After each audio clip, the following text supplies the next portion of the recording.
Hi everyone, আশা করি সবাই ভালো আছেন। Welcome back to my channel. নতুন সাবস্ক্রাইবার আমার চ্যানেলে আসছেন, আপনাদের স্বাগতম। যারা আমার চ্যানেল সাবস্ক্রাইব করে আমার ভিডিও দেখেন, আর যদি আমার চ্যানেলে নতুন হয়ে থাকেন তাদের জন্য, আমি মারুফ, পেশায় একজন শেফ। আমি বিদেশে থাকি, পশ্চিমা একটা দেশে থাকি। এই কথাটা আমি প্রায় সময় বলি, অনেক সময় অনেকে বুঝতে পারেন না, তাই বলছি আমি বিদেশে থাকি। কোন দেশে এটা অ্যাকচুয়ালি খুব একটা রিলেভেন্ট না। আমি ভিডিওর মাধ্যমে শেফ প্রশিক্ষণ দেওয়ার চেষ্টা করছি। পাশাপাশি আমি এই শেফ প্রশিক্ষণের মাধ্যমে আমি দক্ষ শেফ হিসেবে একটা গ্রুপ অফ ইয়াং জেনারেশন হইতে পারে, মিডল এজ হইতে পারে, যে কোনো এজই হইতে পারে। অ্যাকচুয়ালি আমি নিজেই যখন আমার এজ অ্যারাউন্ড 33, আমি এই প্রফেশনে আসছি 33 বছর বয়সে।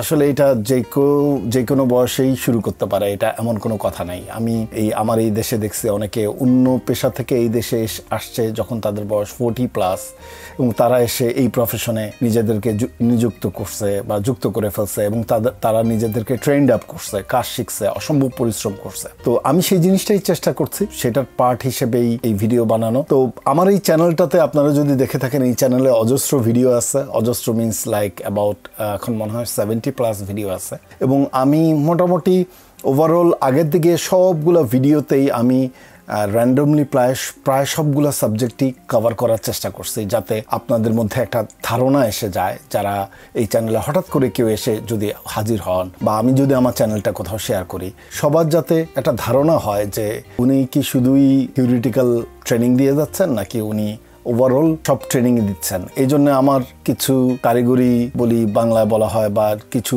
রেসিপি ভিডিও আছে যেগুলি পার্টিকুলারলি রেসিপি ভিডিও না, যে 1 চা চামচ লবণ দেন ইত্যাদি ইত্যাদি, এই টাইপের না। জাস্ট র্যান্ডম কিছু রেসিপির ভিডিও আমি দেখাইছি। আমি অনেক ধরনের ফুড আইটেম নিয়ে কথাবার্তা বলছি। শেফ মারুফ নামে আমার একটা ফেসবুক পেজ আছে, যেটা লিঙ্কটাই এই ভিডিওর নিচে দেয়া আছে, বা আমার প্রায় ভিডিও নিচেই দেয়া থাকে। আপনারা ইচ্ছা করলে ওখানেও যেতে পারেন। ওখানে আমি প্রায় সময় মডার্ন কুলিনারি, মডার্ন কুজিনের ছবি আমি শেয়ার করি, টুকটাক ভিডিও মাঝে মাঝে শেয়ার করি, শুধু আপনাদেরকে এই বিষয়ে একটা ধারণা ক্রিয়েট করার জন্য এবং নলেজ ক্রিয়েট করার জন্য, যে এই জিনিসগুলো আপনারা সবসময় দেখলে আপনাদের মধ্যে আপনারা এর সাথে অনেকটা পরিচিত হইতে থাকবেন। এবং যখন আপনারা এই প্রফেশনে আসবেন, যদি কোনো ইনস্টিটিউশনে শিখেন অথবা আমার ভিডিও ফলো করেই শিখেন, আপনাদের মধ্যে একটা স্বাচ্ছন্দ্য বোধ আসবে। আপনাদের কাছে জিনিসগুলো অনেক ইজি মনে হবে। যেমন রিসেন্টলি আমি আমার পেজে একটা ইভেন্টের ছবি শেয়ার করছি। ওখানে সব চিজ প্ল্যাটার ছিল। প্ল্যাটার হচ্ছে যে প্লেটে আমরা চিজ সাজা, ওই ইভেন্টটাই ছিল হচ্ছে শুধু চিজ প্ল্যাটারের সার্ভিস আর ড্রিঙ্কস। ওরা এইখানে এইটাও একটা ট্রেডিশনাল ওদের ফুড আইটেমের মধ্যে পড়ে। একটা ফাংশনগুলোতে ওরা এরকম চা চক্রের আয়োজন করে। ওরা টুকটাক কেউ হয়তো কফি খায়, চা খায়, আর চিজ খায়, এবং তার সঙ্গে আরও কিছু বিস্কিটস বা অন্যান্য ধরনের কুকিজ নানা ধরনের থাকে। ওইটা শেয়ার করার কারণ হচ্ছে যে আপনাদেরকে জাস্ট এটা একটা ধারণা দেওয়া, যে এই ধরনের ইভেন্টগুলোতে আমরা দেখা যায় 10 থেকে 12 রকমের চিজ ব্যবহার করি, এবং এর সঙ্গে সঙ্গে আমরা কিছু, ওরা যেইভাবে খায় আর কি, এর সঙ্গে কিছু চাটনি বা টক মিষ্টি জাতীয় কিছু সস বা কিছু আচার, ওরা চাটনি বলে, ইংলিশে ওরাও এটাকে চাটনি বলে, আমরা বাংলায় যেটাকে আচার হিসেবে চিনি। আর সস হচ্ছে যে নানা ধরনের জেলি টাইপের, যেগুলি আমরা জেলি হিসেবে চিনি, তারা ওগুলিকে সস হিসেবে চিনি। তো ওগুলিও দেই, ওরা ওই চিজ দিয়ে ওইটা দিয়ে খায়, এবং ওই ক্র্যাকার্সের উপরে নেয়। ক্র্যাকার্স হচ্ছে ওই বিস্কিটগুলো যেটা। তো এই টোটাল জিনিসটা আপনাদের সাথে শেয়ার করার রিজনটাই হচ্ছে এটা, যে আপনাদেরকে এর সঙ্গে ধীরে ধীরে পরিচিত করার জন্য। ইন ফিউচার একটা রেসিপিতে বা একটা মেনুতে আমি যদি বলি যে আমাদের একটা মেনু আছে, এবং এই মেনুতে আমরা স্টার্টার হিসেবে ইউজ করব কোনো একটা starter item, then main course, then dessert, এবং ফাইনালি যাবে হচ্ছে একটা চিজ প্ল্যাটার। তো যখন আপনাদেরকে এই চিজ প্ল্যাটার কথাটা বলবো, তখন আপনাদের মধ্যে একটা ধারণা আসবে, বা আপনারা বুঝতে পারবেন, ও হ্যাঁ চিজ, এটা এর আগেও দেখছি বা আমরা জানি। যে হঠাৎ করে আপনাদের কাছে মনে হবে না যে এই আইটেমটা কীভাবে আসলো, বা এই জিনিসটা কি, বা এটা ওরা কেন খায়। তো এই টোটাল জিনিসগুলোই আপনাদের সামনে হাজির করার কারণ হচ্ছে আপনারা যাতে স্বাচ্ছন্দ্য বোধ করেন ইন ফিউচার, এবং রেসিপিগুলোতে আপনারা পরিচিত হন। আজকে যে বিষয় নিয়ে কথা বলবো, আজকের চ্যাপ্টারটা হচ্ছে এগ্রিকালচার। বিশ্বে আমাদের শেফদের সবসময় এইসব বিষয়ে খুব ভালো নলেজ রাখতে হয়। আমি যেই ফুডটা আপনাদেরকেও, এটা আপনারা যারা শেফ ট্রেনিং করেন, অথবা আপনারা যারা বাসায় রান্না বান্না করেন, বা ফুড তো আমরা সবাই খাই, প্রথম কথা হচ্ছে এটা, যে আমরা তো খাওয়া দাওয়া অ্যাকচুয়ালি সবাই করি, যারাই বাসায় রান্না বান্না করে একদম মিনিমাম বাজেটেও যারা রান্না করেন, আর যারা খুব এক্সপেন্সিভ বাজেটে রান্না বান্না করেন, বা রেস্টুরেন্টেও যেগুলি সাধারণ রেস্টুরেন্ট আর যেগুলি এক্সপেন্সিভ রেস্টুরেন্ট, এই প্রত্যেকটা জায়গায় আমাদের যারা আমরা ফুড প্রিপেয়ার করি, বা আপনি যারা বাসায়, আপনি যিনি বাসায় ফুড প্রিপেয়ার করছেন, আপনাদের আমাদের সবারই আমাদের দায়িত্ব এটা। যেমন আমি শেফ হিসাবে আমার দায়িত্ব যে জানা যে আমার যে খাবারটা আমি প্রডিউস করছি এই খাবারটা কোথা থেকে আসছে, এটা কোথায় প্রডিউস হয়েছে, এটা কোন জায়গা থেকে আসছে, বা কোন দেশ থেকে ইম্পোর্ট হয়েছে, এবং ওরা এটা কিভাবে প্রডিউস করছে, এই প্রত্যেকটা জিনিস জানতে হয়। যত এক্সপেন্সিভ রেস্টুরেন্টে আপনারা যাবেন, বাংলাদেশের ক্ষেত্রে এটা এখনও এত বেশি প্রচলিত হয় নাই, ইন্টারন্যাশনাল ওয়ার্ল্ডে আপনি যত জায়গায় যাবেন, ইভেন ইন্ডিয়া আমি যতটুকু জানি এই জিনিসটা প্রচলিত আছে, অনেক বছর আগে আমি দেখছি যে ওখানে ওরা বলে দেয় ওদের ক্লায়েন্টদেরকে যে আমাদের এই প্রোডাক্টটা অর্গানিক প্রোডাক্ট, আমাদের এই প্রোডাক্টটা নর্মাল প্রোডাক্ট। এখন অনেকগুলো স্টেজ আছে বাট এর মধ্যে দুই ধরনের প্রোডাক্ট আছে। একটা হচ্ছে যেটা অনেকটা পেস্টিসাইড ডিপেন্ডেন্ট। পেস্টিসাইড হচ্ছে যে এটা ফিক্সড একটা ফিল্ডে বা ফিক্সড চাষাবাদের মাধ্যমে, এবং ওখানে প্রচুর সার প্রয়োগ করা হয়েছে। আমাদের দেশে যেমন সার প্রয়োগ করা হয়, যেহেতু জমিগুলোর উর্বরতা কমে যাচ্ছে, জমিগুলোর ফার্টিলাইজার, এই জন্য সার ফার্টিলাইজার তারাই পুশ করে, অর্থাৎ জমিতে তারা ছেটায় যাতে জমির ক্ষমতা বেড়ে যায়। জমি মিন্স মাটির ক্ষমতা বাড়ে, তাতে তার ফসল উৎপাদনের ক্ষমতা বৃদ্ধি পায়, তো এই জন্য ফার্টিলাইজার ইউজ করে। অর্গানিক হচ্ছে যেটা ন্যাচারালি তৈরি করা হয়, ওখানে হচ্ছে উর্বর মাটি তারা ব্যবহার করে, বায়োগ্রেডেড নানা ধরনের সার পাওয়া যায়। জানেন যে গরুর গোবর থেকে যে সার উৎপন্ন করা হয় সেই সার তারা মাটির সাথে মেশায়। তারপর কম্পোস্ট সার কিনতে পাওয়া যায়, যেগুলি নানাভাবে নানা ধরনের, এই যে আমাদের যেসব খাবার দাবার, এই খাবার দাবার আমরা এইসব পশ্চিমা দেশে যেমন আমরা খাবার দাবার আলাদা, যেসব খাবার দাবার নষ্ট হয়ে যায় সেটা আমরা আলাদা একটা বিনে ফেলি, অর্থাৎ গার্বেজ যেখানে আমরা ময়লা ফেলি ওটার একটা আলাদা ডাস্টবিন আছে, থাকে আমাদের সবারই বাসার বাইরে থাকে।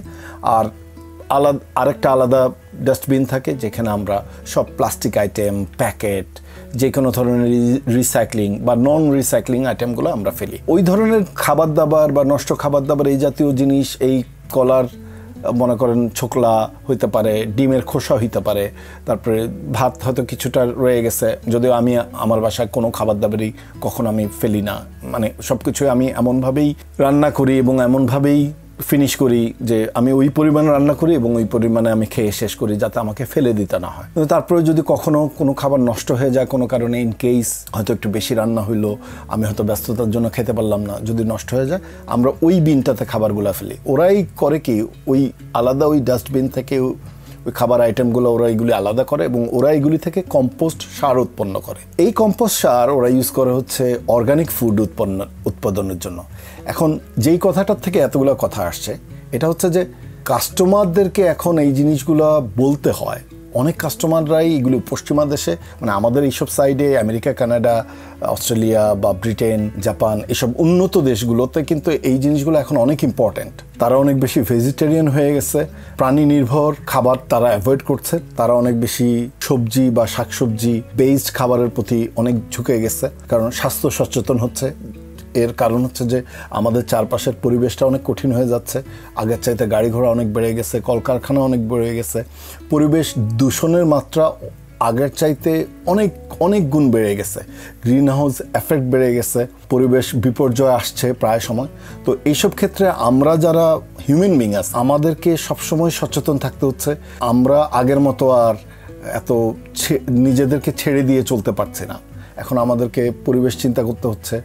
যেমন আপনারা ওই আমার ট্রাভেল ভ্লগগুলোতে দেখছেন যে আমি অনেক সময় যে ভিডিওগুলো শেয়ার করি যে অনেক মাইলকে মাইল মাঠ আমি যে বেড়াতে গেছি, এবং এইসব জায়গায় এখন বেশিরভাগ মানুষ যারা একটু পরিবেশ সচেতন বা যারা একটু স্বাস্থ্য সচেতন তারা এইসব জায়গায় গিয়ে বসবাস করে, এবং তারা বেশিরভাগ সময় দেখা যায় যে তারা ওখানের লোকাল প্রডিউস থেকে জিনিসপত্র কেনে। কারণ এইসব সাইডে যেমন আমাদের বাংলাদেশে যদি আপনারা ধরেন যে গ্রামের সাইডে যে এখানে লোকাল প্রডিউস হয়, এখন তো বাংলাদেশ তো আসলে ছোট দেশ, আমাদের জনসংখ্যা অনেক বেড়ে গেছে এবং আমাদের দেখা যাচ্ছে যে প্রোডাকশান, যেহেতু জনসংখ্যা বেশি এই জন্য প্রোডাকশানের প্রেশারও বেশি, তাই জমির উপরে চাপও বেড়ে গেছে, তাই সমানে সার ইউজ করা হচ্ছে, কিন্তু এইখানে এখনও ওদের অনেক জায়গায় মাইলকে মাইল জমি পড়ে আছে। এবং এইসব কারণ সবাই তো শহর কেন্দ্রিক, আমরা বাংলাদেশেও যেমন সবাই ঢাকা কেন্দ্রিক, রাজধানী কেন্দ্রিক বা চিটং, সিলেট এই ডিস্ট্রিক্ট মানে মেইন ডিস্ট্রিক্টগুলোর কেন্দ্রিক আমরা, তো এইখানেও মানুষ সবসময় মেইন সিটি কেন্দ্রিক। তো কিছু মানুষ আছে যারা খুব পরিবেশ সচেতন এবং তারা স্বাস্থ্য সচেতন। আবারও বললাম, এখানে আমি মেইন সিটিতে থাকি কারণ আমি কাজের জন্য বাধ্য, তো আমার প্রত্যেকটা কাজই এখানে শহরের কেন্দ্রিক।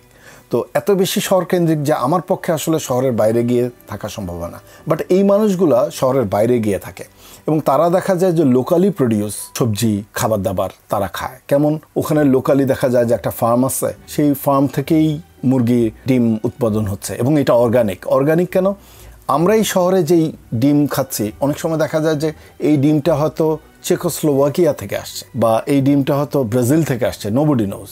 কারণ এইখানে আমাদের যেই শপিং সেন্টারগুলো তাদের পক্ষে সম্ভব না বা তাদের সময় কুলাবে না যে ওইখানে গিয়ে অর্গানিক তারা বিক্রি করে, যে এগুলি হচ্ছে যে ন্যাচারালি প্রডিউস না, এগুলি হচ্ছে ফার্মের প্রডিউস, স্বাদ দেওয়া হয়েছে, এখানে কমার্শিয়ালি উৎপাদন করা হয়েছে, খুব শর্ট টাইমে যাতে উৎপাদন হয়। এটার হয়তো একটা গাজর উৎপাদন হইতে বা আলু উৎপাদন হইতে যদি 3 মাস সময় লাগে, ওখানে দেখা যাচ্ছে প্রচুর পরিমাণে সার প্রয়োগ করে সেটাকে 1 মাসে প্রোডাকশন শেষ করে ফেলা হয়েছে। আমি একটা এক্সাম্পল হিসেবে বলছি।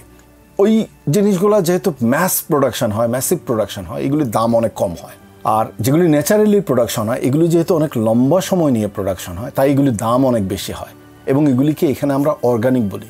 নন অর্গানিক হচ্ছে যেগুলি কমার্শিয়ালি আমরা খাচ্ছি, আর অর্গানিক হচ্ছে যা এই ন্যাচারালি উৎপাদন হয়। যে জন্যই এতগুলো কথা আসার কারণ হচ্ছে আপনাদেরকে যেটা বোঝাতে চাচ্ছে সেটা হচ্ছে যে আমাদের এই প্রফেশনে আপনারা হয়তো প্রশ্ন করতে পারেন এতক্ষণ আমার কথা শুনে যে এর সাথে শেফদের বা আমি একজন বাসার অডিয়েন্স হিসেবে আমার সম্পর্ক কী? আমাদের সম্পর্ক হচ্ছে যে এখন দুনিয়াটা এত বেশি মডার্ন হয়েছে এবং ওই মানুষগুলা আপনাদের যাদের কথা বললাম, ওই ধরনের যারা পরিবেশ সচেতন বা যারা স্বাস্থ্য সচেতন, তারা যেমন শহরের বাইরে চলে গেছে, এদের মতো মানুষ কিন্তু এই শহরের ভিতরেও আছে। তাদের পক্ষে হয়তো সম্ভব হয় নাই যে তারা শহরের বাইরে চলে গেছে, যেমন আমার পক্ষে সম্ভব হয় না। আমি একটু আগে যেমন বললাম যে আমার পক্ষে সম্ভব হয় না শহরের বাইরে গিয়ে থাকা, কারণ আমার মূল এঙ্গেজমেন্ট শহরে।